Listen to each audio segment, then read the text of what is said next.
class is accessibility on Chromebooks. We'll be getting into also a little bit about the Chrome settings and also a couple of extensions that you may or may not be interested in. And okay, so Matt, what I started to say was on this slide, I'm going to drop some pictures and you're going to type what you discern might be going on in these pictures, but you're not going to hit post or enter until I say, well, this activity is called a chat avalanche. So it's like an avalanche, but with chat, or a waterfall chat. So when I say that, then you can post it. So first picture, take a look. If you notice anything, maybe type something out, but don't hit send yet. Next picture.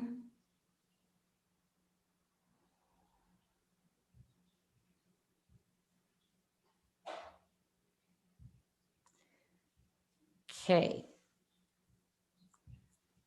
Now that you've had a chance to take a look, go hit post.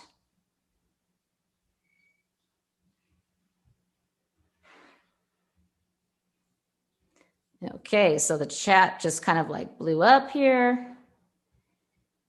So buttons are too high, stairs are not acceptable, improper accessibility, buttons too high, steps on the ramp, related to moving, things don't work. Okay, accommodations. Bears won't know when the light is flashing, right? It's got Braille on it and says when the light's flashing. That's the one that cracks me up. Okay, so these are not exactly like you guys have, you're exactly putting it up. Okay, so now let me scroll back up to everybody should be able to, you get to choose whether or not you're posting just to me or to everybody in the group.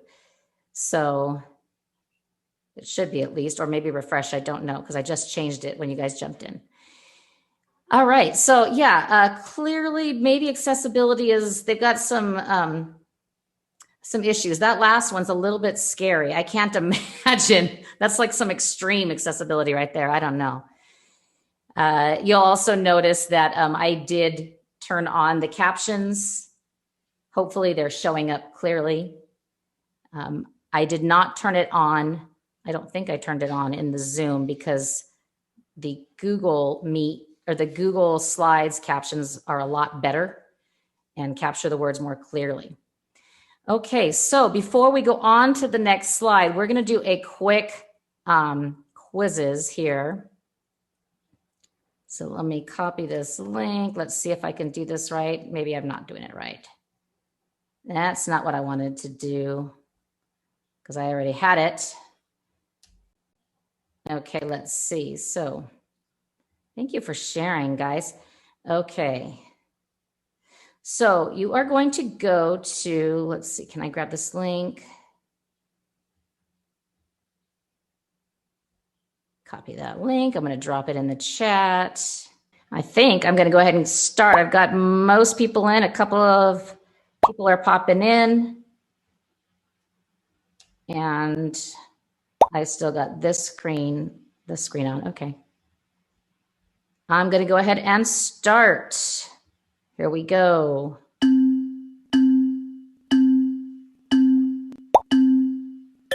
Great gravy. Okay. I think that we are about as done as we're going to get on this one, because especially if it ended up kicking some people out. So I'm going to hit end here, and I'm going to, you notice I didn't share the leaderboard with you because this is mostly for my benefit, but I did see if I can look at my list here. A couple of the questions, everybody did really good on the first question, and then the last few, okay, we kind of dropped off there. So great, hopefully, and if we have time, we'll take this again at the end, but right now it looks like, and if you want to, if you've never seen quizzes before and you're wondering, what the heck was that thing we just did? Super cool. Talk to one of your ed tech coaches. They've got the links to our emails and our calendars at the end, and you can get a hold of us and we can help you set up a quizzes. So thank you so much for participating. It looks like overall, I'm looking at the percentages. We had, I'm just going to say, Heather, you did very well. Heather got 71%. I would normally not do this with students. I wouldn't sit there and yell out the percentages, but this is all just for fun and for my benefit. So thank you so much for participating in that. And we are going to go on to the next slide. Okay, I'm going to give you a link.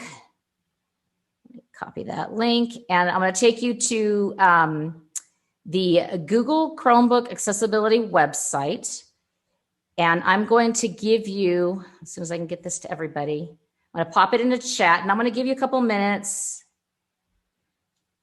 So the link is in the chat. Give you a couple minutes to go through and kind of explore before we get started and let you learn a couple of things on your own. So I don't have the fancy playing music, but I will be quiet for a little bit. I'm going to mute myself for a couple minutes while y'all explore that link.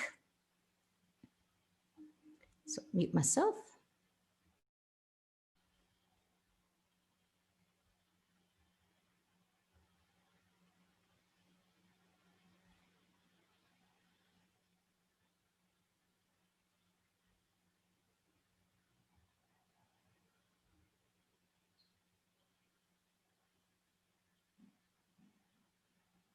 So you can kind of click around on some of these little flip cards.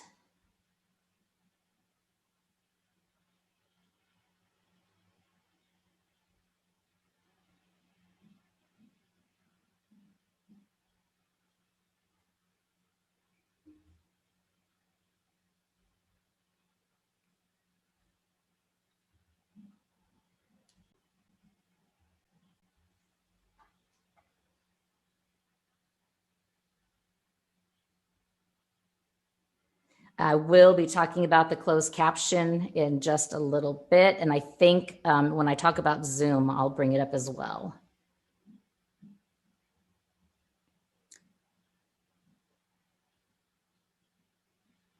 Okay, you guys aren't going to be spending, you guys can go back and check this out later because there's a link to this in the slide deck. I know I only gave you like about a minute and a half, but I want to make sure I get through everything. So you will notice that, yes, I am using the closed captioning on the Google slide presentation. It only works in presentation mode. And how I got to that was I came down to the bottom of my screen here, and you'll see that I believe this pops up. Do we see this? Thumbs up here. When I scroll down to the bottom, do we see where it says captions and it's got like kind of a little orange box and there's a drop down here. Hopefully you see this, my tools. If I click on the, if I click on the arrow here, I can decide where the captions go, whether they're at the top or the bottom. I like them at the top because especially when we did our Tech Tuesdays in the classroom, remember if it was at the bottom, you were trying to peer around everybody else's heads to kind of see what the print was going on there. I also could decide what size I want the text. So the smaller the text, the more that will stay. The larger the text, it just kind of keeps scrolling. Does not track it or keep track of the words that are showing up here. It only kind of is there and then it disappears. But it's quite helpful if you're presenting to students and they might need to see the words. And Google does a real good job of more accurately grabbing the words than perhaps the captioning feature in Zoom. And I'll show you that at the end. But I am excited about that. Oh, yes. And Google Meet definitely, thanks, Chris, that Google Meet definitely has had the captioning feature because, you know, Google. So that's kind of groovy. Okay. I'm actually really quick going to find, was going to find Chris and see if I can make you the, it's got to be a faster way to do this. Participants, yes. Okay, I want to see if I can make Chris co-host so that I don't know how long she plans on being here, but it's just a little bit more helpful. Okay. All righty then. So we're going to go into settings. So that if you had a chance to kind of check out those accessibility features, we're going to break down some of the most commonly used or requested features in the Chromebooks, and starting with the settings. Now, you see two different things here. It's because the one thing that I found when I was using a student Chromebook versus when I was logged in as myself, I noticed that it was kind of in a little different place. So as you answered on that question, this is the little accessibility person.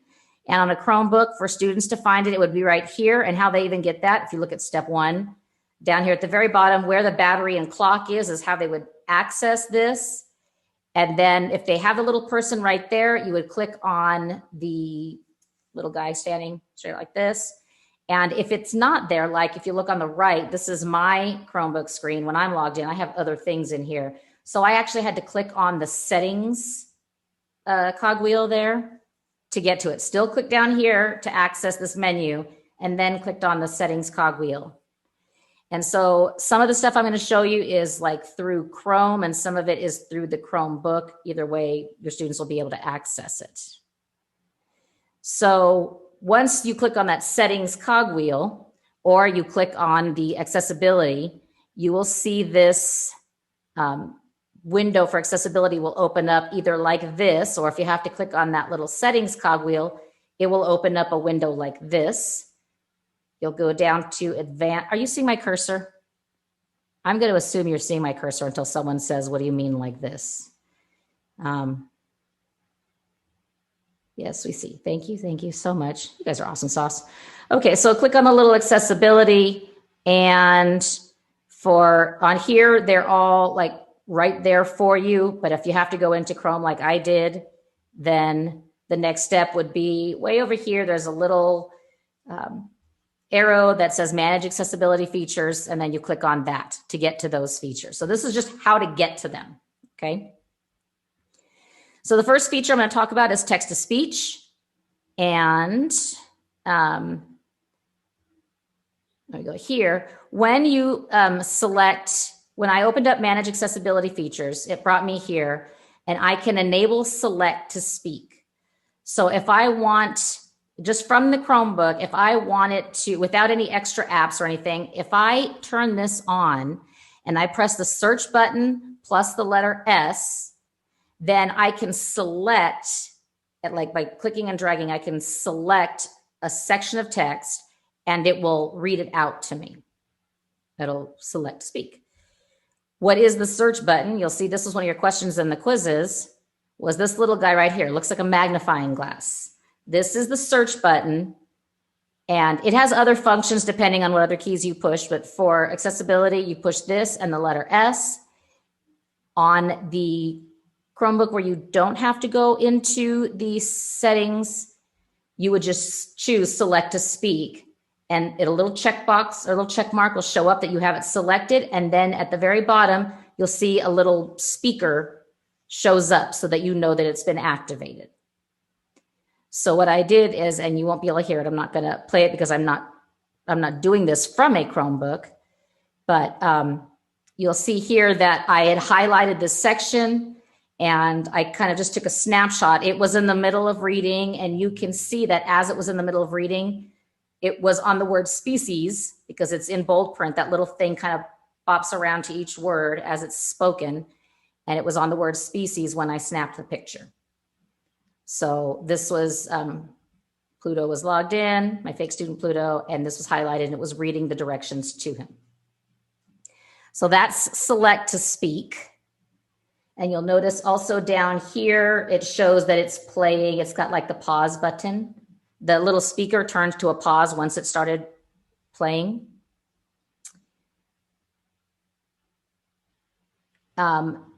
If you want to change the way it sounds, you want it to go faster, you want it to go slower, you want it to be in a different pitch because you can hear better at a higher pitch or a lower pitch, or if the students, then you would need to go to the settings, the actual settings in Chrome, which is again this cogwheel, and it will take you to that same screen that I was looking at, right? The enable select to speak, and it'll take you to the text to speech voice settings. I have a couple of comments in the chat. Oh, those are just the yeses. Okay, just checking. So if I select this text-to-speech voice settings, and I look here, these are my options. I can change the rate. I can make it go slower. Sounds a little bit more robotic as it goes slower. I can change pitch to talk in a higher pitch, or I can talk in a lower pitch. And then volume, quieter, louder. There are some previews. You can listen to it. If you hit play, you can listen to see whether or not. And then there's also, you'll notice it says English. There's also other languages on here. So, and then you can see down at preferred voices, there are more languages. So that is an option if need be. So that was basically, in a nutshell, that was select to speak. That's just with what's on your Chromebook already, without any kinds of extra apps. Do we have any questions on the select to speak before I move on? Yes, just to clarify, select to speak, is that referring to the closed captioning or? No. Thank you for asking that. No, that's referring to the kids like highlighting text and then having it read the text to them. So it will be text that's already printed somewhere, whether it be an article or the directions. Like in that particular case on this example I gave over here, this was the directions in Google Classroom for an assignment. So the student highlighted it, pressed the search and the S, that little magnifying glass and the S, and it highlighted this section, and then it read the section to the student. Okay, so the computer read it to them. Thank you. The computer reads it to them, correct. Thank you, good question. Okay. And let's see if there's any other. It's not a translate though. Good question. Is there English to Spanish? It is not a translate function. It's just reading it out loud. If it is in Spanish and you choose a Spanish voice, I do believe that it will, if like you're reading text and you select text that's in Spanish and you select the Spanish voice, I believe it will do it in Spanish. I haven't tested that yet. So, all right, Kevin, your job is to test that out and let me know, get back to me, because that would be good to know for sure. Okay, so now let's look at display settings. I'm just going to move on, and if I've forgotten your question or I skipped you, then we can come back to it at the end. We're going to look at display. So these two little side images I have here, we've got this is like a color palette I found from this website about accessibility based on color blindness. And you can kind of click on it. It'll give you the actual hex numbers of the color. And then this is the website where I got it from. Why this would even be something that we care about is because contrast and color are kind of vital to accessibility. Students who have visual disabilities need to be able to understand and see and perceive what is on the actual web page. So this is an article about that, and that this WebAIM. And they do have quite a few really cool links to different features that you can access and things like that color chart. One of the things that you'll see underneath the speech to text, text to speech settings is display. And there's a button that says use high contrast mode. High contrast mode, basically that's what it looks like in the Chrome settings and on just a little Chromebook menu that pops up. It's this one right here, high contrast mode. When you click on high contrast mode, now I couldn't grab a picture very well, but I edited a picture so it kind of looks like what you would see if you chose high contrast mode, minus some colors. It basically changes the screen so that it's completely dark with the text being really bright. And you might also see like some things around the side would be a lot brighter, like bright oranges, bright reds, bright blues, but they would be minimal trim. But this is the high contrast so that the text would stand out. Again, this picture is not a high contrast picture. This is a picture I changed to negative because every time I try to take a picture, the high contrast is only a setting for viewing, but the picture came out like a normal picture, like white and bright background. So, but this is basically what it would look like in high contrast mode, this little check box right here, there. And here's a better image of it in the Chrome settings. Like this one here was a bright yellow or a bright orange, and it kind of stood out against the black background. So that's kind of what it looked like. This is, again, is still a negative picture, but it's something similar to that. So that might be, you may have heard that sometimes if you give the students a dark, ooh, I just thought of something else. I'll tell you later if I remember. If you give it a dark background with bright white text, it's a lot easier to see. Okay. Moving on from high contrast mode is zoom in and zoom out on a Chromebook. So on a Chromebook, for the tab screen you're on, if you push control, which is CTRL, and the plus button, like you can hold control and then push plus, every time you push plus, what's going to happen is the screen resolution is going to get lower so that your screen can get bigger and bigger. And so you'll see, stuff will move off the screen, but it will be bigger. I recommend this one other than the other settings that happen to be in there, because those other settings make the Chromebook a little bit difficult to manage when you're trying to get around the screen. So this is a lot easier to use. So zoom in, control plus, zoom out, control minus. If you want to reset it, control 0, and that will reset it. Some of that does work because it's a Chrome. Some of that does work on your actual regular computer as well. Control plus plus, control minus minus minus to change the side. If you want to change the resolution of the whole screen, not just the one tab you're on, but all the tabs plus your background of your actual computer, then you would do control plus the shift button plus the plus to make it larger, control plus the shift button minus to increase the resolution and make it smaller.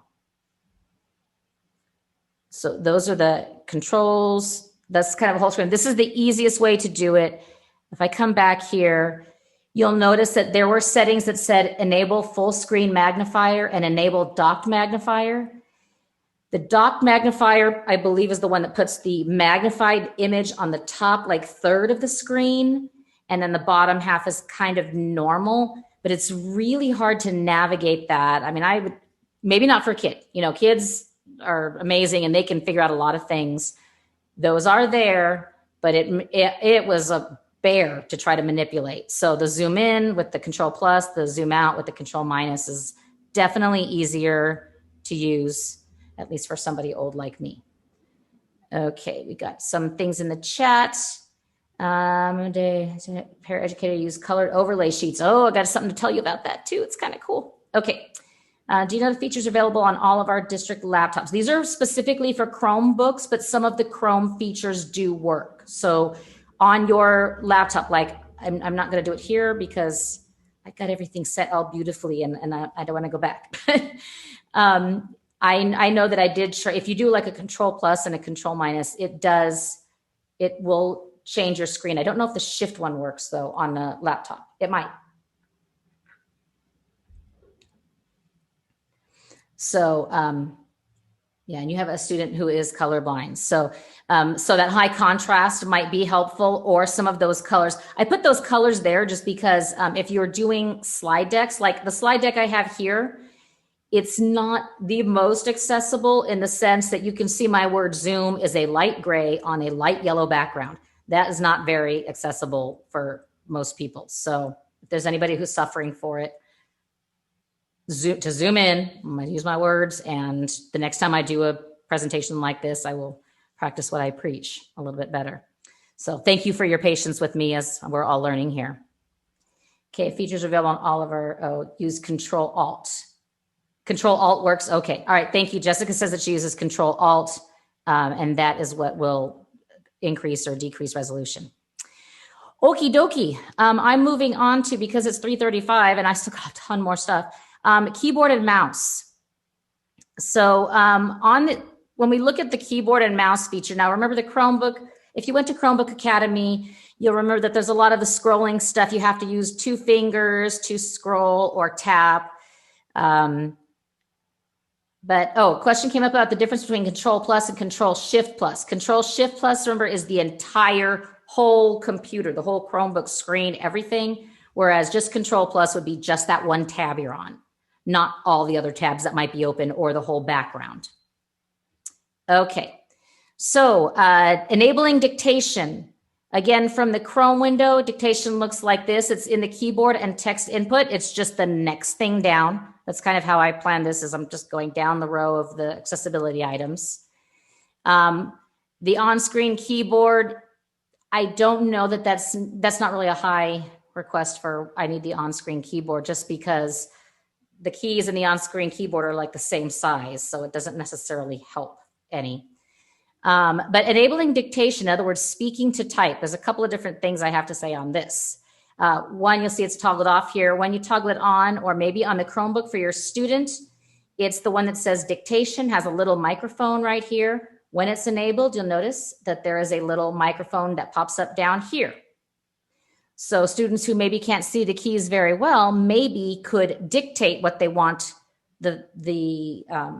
a text field to say. If there's a space to fill in, like they have to leave a comment for the teacher, they could move the mouse into that text field, click there, and then enable this dictation and start speaking, and it'll put the words in there for them.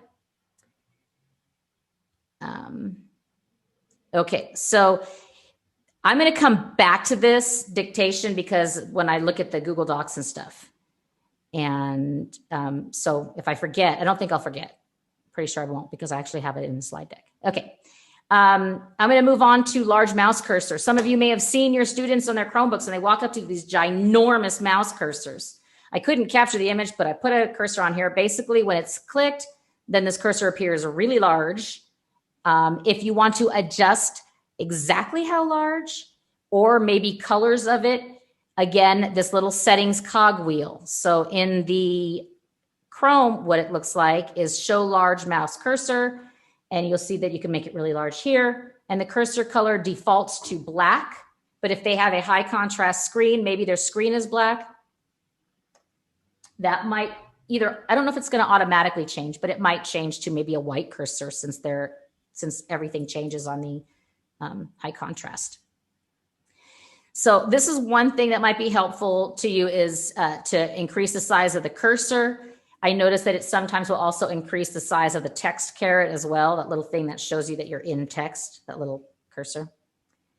The other feature that a lot of students seem to like, I like it too, is to highlight the cursor when it's moving. And what it does is it puts, I don't have it enabled right now, obviously, but it'll put this red circle around the cursor. I don't know that that color can be changed without some kind of funky app. So, but that will help them sometimes find the cursor when they move it around the screen, then that little circle will appear. So that's helpful. I think a lot of teachers kind of like that feature too. What it looks like on the Chromebook with that black menu is, there's the large mouse cursor is the one up here, and then down here, highlight mouse cursor. They just click on that and you get that red circle. Okay. Okay, so now I think I'm doing pretty good on time here. So I'm at the tools within Google Workspace. So this is where I'm going to kind of pop off here for a minute, and I'm going to show you a couple of things that Docs has. So Docs, slides, and drawings, possibly sheets. I didn't look at sheets. But they have a couple of features on all of them. I'm going to show you some of them, one of which is the voice typing tool in Docs. So I'm just going to show you real quick here, and I'm probably going to mess up my whole lovely little presentation. Maybe not. If you see I think you can see this little Docs icon here. I have saved to my computer a Google Doc. It's a plain Google Doc, and I call it my everything doc. And the reason why I have this, so if I'm going to open it in a new tab just in case.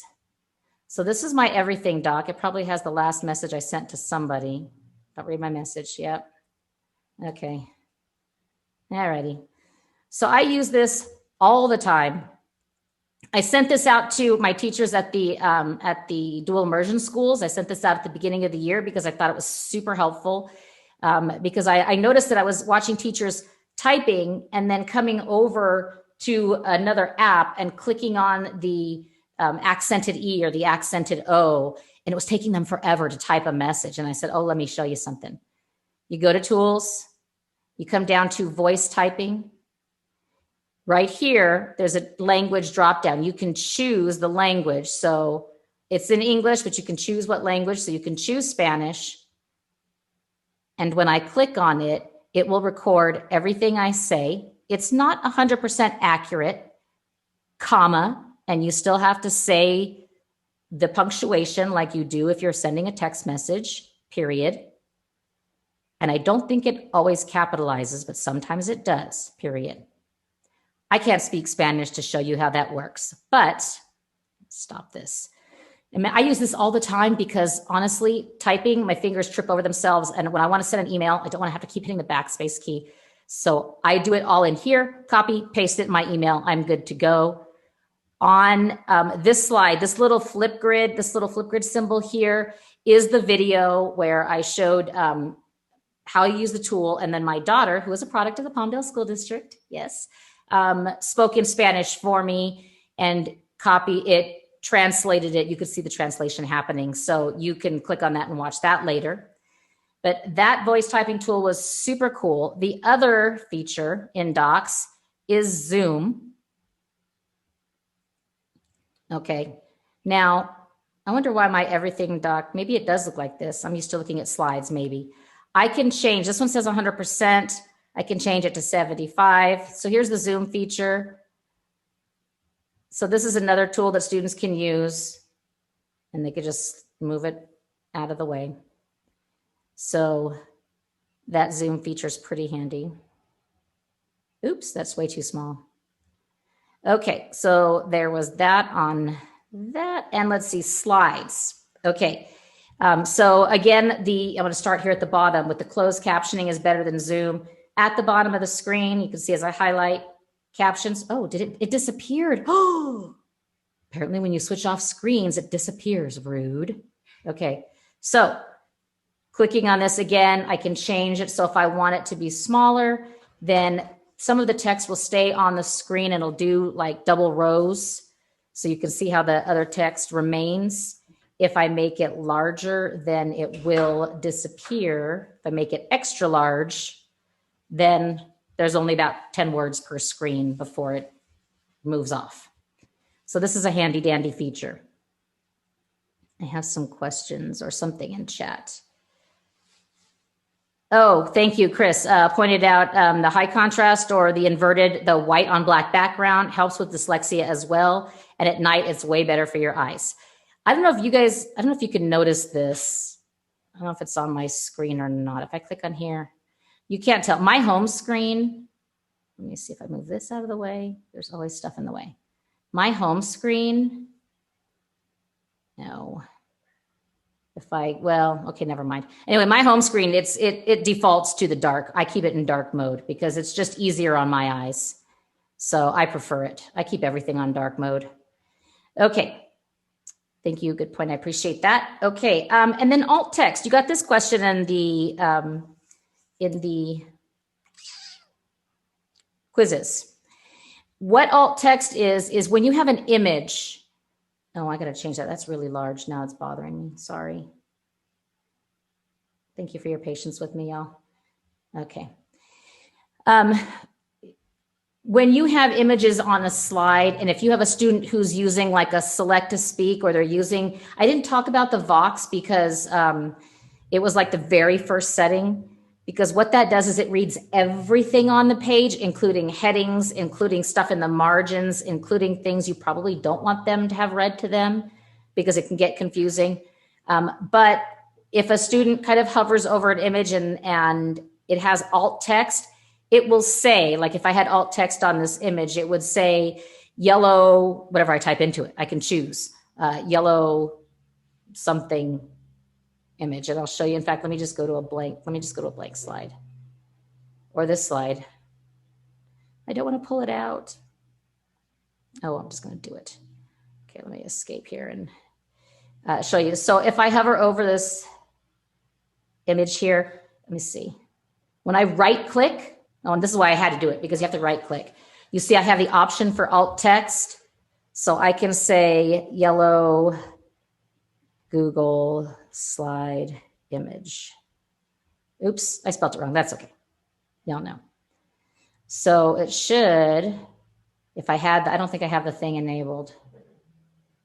No, if I had the thing enabled, it would tell you what it's saying, but maybe that might be in present mode. Anyway, you can play with that. Okay. Still going, show my right thing. And then I mentioned the closed captioning is better than Zoom. There is a Zoom feature in your settings where you can enable closed captioning, but it's not as accurate. It doesn't grab the words very well. And so it can get a little bit confusing, but it is there as well. And students can only see it just like this if you have it turned on. Oh, again, I'm presenting without captions. Dadgum me. I'm sorry if I'm making you guys' eyes all crazy. See, I knew this would happen if I did a captions. And I can't because now it's in the way. I should still be presenting my... Okay, I'm back to normal, mostly. Oh, Lord. Let me regroup. Sorry, guys. I appreciate your patience. I want my captions on. Are my captions on? Yes, they are. Okay. And I've got this on the screen. Nope, it says sharing is paused.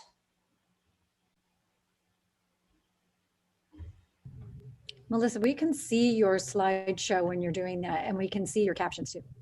But it's not, here, let me just do this again because it's not, this helps me better. Okay. Thank you. It's just, I didn't want to zoom off of it because I know I would bounce around like a fool, but it's okay. Hey, you know what?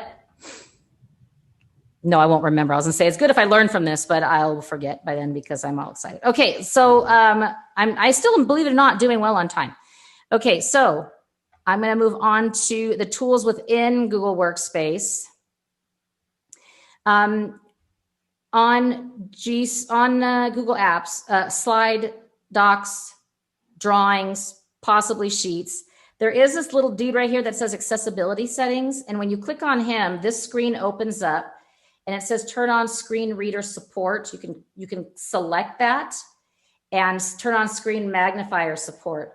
And the screen reader, what this one does is, I think it was Jody mentioned about being able to, or somebody mentioned about overlaying colors over it. What the screen reader does is it actually will put a bar that you can drag. So it grays out the other area. And as you drag that bar up and down, it'll highlight. You can drag it to the area you want to highlight. So that's kind of handy, but not everybody necessarily needs it, but I saw it. So I thought I would just share that bit with you. Okay. I don't see any questions popping up, and maybe it's because you don't want to be kept here any longer than you need to.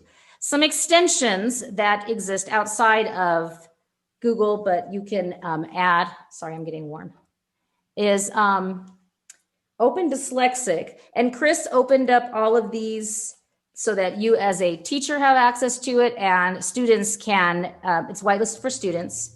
So Melissa, Open before you go too far, right now we're trying to get Mercury Reader open. It's not showing.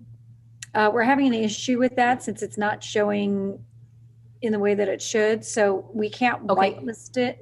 So just to let you know that I don't know if Mercury Reader is open yet. Okay, for students. For students, right? Adult. Okay. The staff could add any of these, and Read and Write, of course, is open for students, and we love that app. Yes, and Read and Write, and it's free for educators. And I don't know. I mean, this was years ago that I got it, and they wanted to charge me like $10, and somehow I clicked on a something, and it got me to the free for teachers bit. So, and the Read and Write, it kind of drops out. It's this little purple puzzle piece that'll drop down when you're in Google Slides or Docs or whatever. Right. And Melissa, it is no longer a paid for service. It is free. Sweet. Thank you. I figured that. So I'm glad to hear that. And it's for students and teachers because I was students and teachers. Yeah, that's right. Because I logged on as a student and as my fake student and got that put on there. So the Read and Write is an app. And when you click on one of these two things here, when you get the link, that'll take you right to the app. So you don't need to I don't need to, I'm not going to put it in the chat. You can get it when I give you the access to the slide deck, and you can click on it. It'll take you right to the extension where you can download the extension, share that link with your students for read and write. Open Dyslexic is an extension that you put on it's a Chrome extension, and it, no matter what page, or most every page, it'll change everything. It'll change, like it changed the way my calendar looked. It changed the way my Google pages, like if I'm just searching Google, all the text is in this Open Dyslexic font, which is supposed to make it easier for students to determine what those letters are and to be able to read a little bit easier. And you can choose between, when you have the extension installed. On mine, it looks like, I don't know if you see my little black screen here. We do. It says, oh, you do. Okay, Open Dyslexic font. Oh, we can't see that on your screen. Sorry, but we do see your extensions at the top. Okay, yeah, I didn't pin it. Oh, here, let me pin it, and then you'll see it. Okay, so there now, it looks like the letter O. This, I copied a picture of what the actual font looks like. It looks like this. It's heavy on the bottom. So that's kind of a fun thing. And this is also, you click on here, you'll see my cursor change. This is a link to the Chrome extension. This is a link to the tools. And then these are some of the tools. There's predictive text, there's reading, there's this is a dictionary. This one's a picture dictionary. This play will read the text to the students and they can pause it. There's some highlighting tools. There's a couple of other tools in here that you can play with that are kind of helpful for students. And I think, and Melissa, just a quick note. So on Read and Write, and all of these actually are extensions. So you do not find them through ClassLink. To add an extension, your students and you can go to the 3 dots in the upper right of your Chrome browser, and Melissa's hovering there. And you can go there and you can go to more tools. Can you see that if I do this? Just a second ago. And you can go to extensions, and you can manage your extensions here, and you can actually go browse and look for other extensions to add as well. Or you can just type in Open Dyslexic Chrome, and you can type in Read and Write for Chrome or Mercury Reader for Chrome, and it'll take you to the place where you can load those as extensions. Now, as a Palmdale School District staff member, you can add those extensions, no problem. We do block a lot of extensions for students, and so we have to do what we call whitelist them. So Read and Write and Open Dyslexic have been whitelisted for students. We are working on the Mercury Reader for students now too. And basically, so just so that you know, because I'm going to move off of this and we're about done here. But the Mercury Reader, basically what it is you'll get, let's say you get a page, maybe you've got a Newsella article or something, and there's the article, but then there's like big font, and then there's little tiny font, and then there's like the captions, and then there's a picture off to the side, then there's an ad for Burger King or something, I don't know. And there's all these things, and it takes that site and opens up a new page, clean, it's text, the sides are white, the white space, so that the students can focus on just that bit. So as a teacher, you could still find this fabulous, maybe you want them to annotate an article, too much stuff going on around the outside. You could go to Mercury Reader and you could maybe, get a screenshot of that, or could you share that link to that new page? I wonder. Somebody test it out, get back to me, let me know. That would be cool. Maybe. Okay. So, thank you. Okay, she already asked that and answered that. So that is not through ClassLink. Although you can make an app for it and put it in ClassLink for yourself. But these are mostly just extensions that would go into Chrome. Okay, so let me go to my next. So what I'm going to do now is we are about at the end, and so we can answer any questions.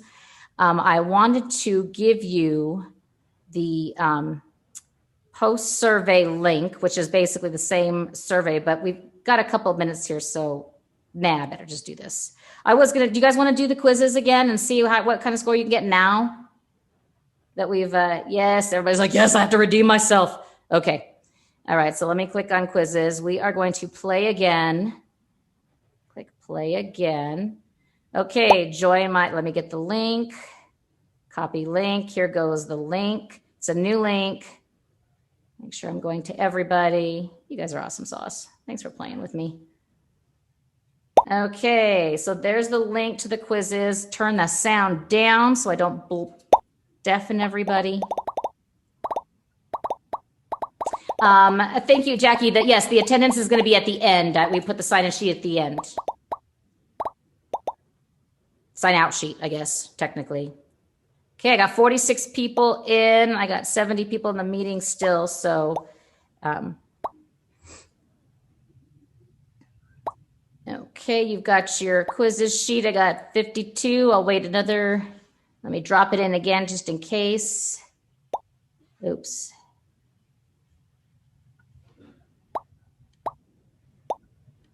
Okay, there's the link to the quizzes. If you haven't joined yet, please join. Now that you've had the training, we'll see how the results come before. We had an average of, I think, like 38% before. So, but I think I can pull that up. Apparently I do. Thank you. Kamari asked, do I have to open the closed caption every time I open the presentation? No, it does not stay there. Clearly, every time I pop off the screen, it disappears. So I popped off the screen and now it's gone. So if I click on the other screen, it'll probably disappear. Okay, I've got 62 out of 70, so I'm going to start. If you haven't started yet, you might be able to join late, or maybe you had issues with it before and it's just not being nice to you. So here we go. Hitting start. And I did turn the sound down, so hopefully it doesn't hurt your ears.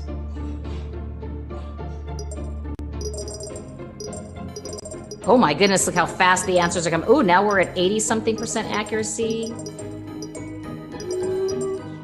Ooh, Jill and Pam jumping up. Oh my goodness. Some of you on a hot streak. Look at that accuracy. Haven't dipped below 60 yet.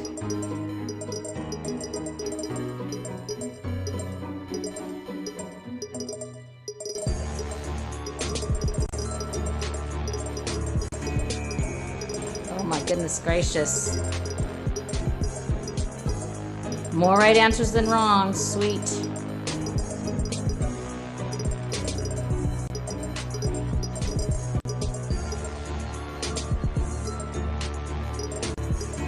We're at about 64% accuracy. I'm thinking that some people maybe clicked faster than they were ready to, than clicking on the answer that they actually wanted. Plus, there's those two that I have redeemed myself. Yes.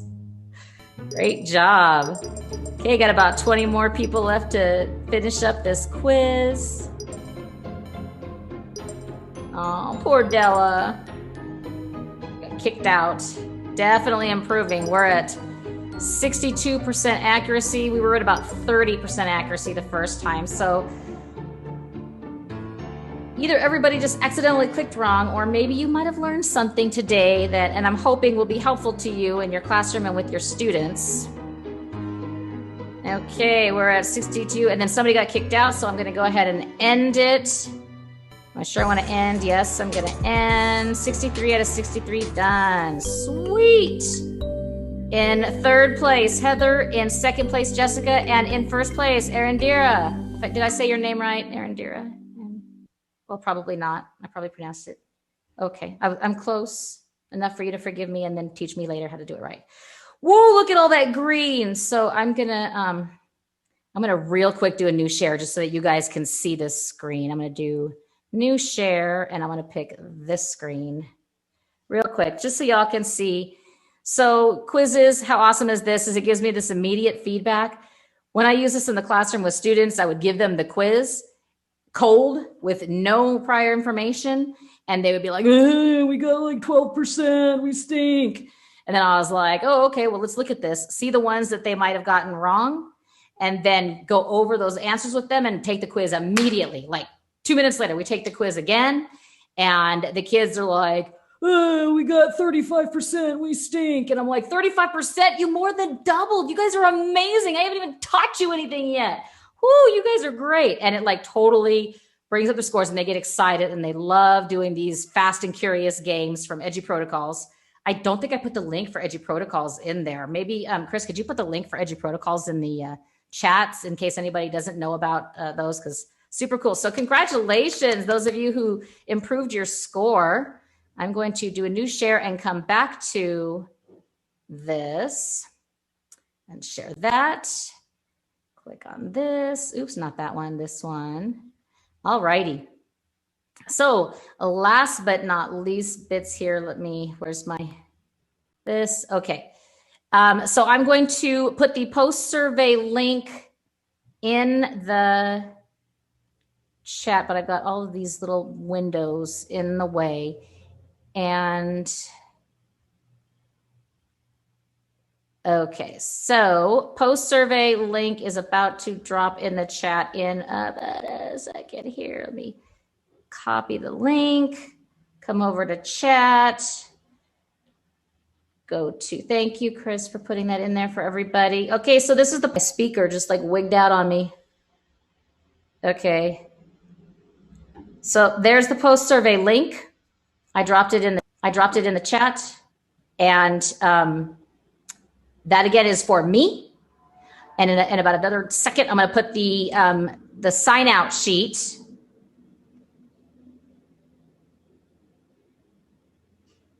So on the quiz, it was asking one about resolution of the, it was asking about to increase the resolution or to decrease the resolution. And that's, I think, where people mess up, because when you increase the resolution, it's going to get smaller and smaller, the screen. When you decrease the resolution, the screen gets bigger and bigger. So to decrease the resolution and make the screen bigger was the control plus for the tab, control shift plus for the whole computer. Like the whole everything, the whole screen. Okay, I'm going to put the link in the chat for the sign out sheet. So copy that link address. So ladies and gentlemen, please, before you leave, please fill this out, because this is the sign out sheet that I'm turning into the, to whoever pays you, to Chris, I guess. Yeah, I guess technically, no. It's okay. Oh, wait a minute. That doesn't work yet because I have it turned off. Hang on. Hang on. You have to turn on the form. Oh, no, I got it turned on. Okay. All right. Dan turned it on for me. Sweet. Okay. Let's see. It's working. It should be working. Yes. It worked fine. So great. Thank you. That's the accessibility survey again. Let me see. Did I give you that's not the accessibility survey again. That's all I'm seeing. This one, Yes, it is. I'm just saying accessibility survey. There you go. That's the one. So the bit.ly. Oh, I see. There are two of them. That's there's two links. Yes, yeah. There's the one that says forms. That's the survey for me. Right. So you want the one that says bit.ly, and that's the one that will be the sign out sheet. That's the sign out sheet. Correct. The one that says bit.ly 2021. That's the one you need to sign for your sign out sheet. The other one that says forms.gle, that's the one for me and this class. So I really would appreciate if you would fill out both. And we can stick around if you guys have any questions. And thanks for joining today. Nice work, everybody. Thank you so much. And good job on the quizzes. Yay. And go vote. Oh, I was supposed to give everybody I didn't give everybody the link to the thing. Okay. There's the link to this, this slide deck. So it has the actual, the bit.ly/accesscb. It is case sensitive. So the C and B have to be capitalized, and that will give you the link to this presentation. So the links to the Google site where I sent you, where you can learn more on your own, the links to that color website where you can use those color palettes to maybe design if you're doing slide decks with your students and you want to design them to fit their color blindness. If you know what their particular color blindness is, you can choose colors. And then our calendars are here. and you can access the calendars to book times with your coaches.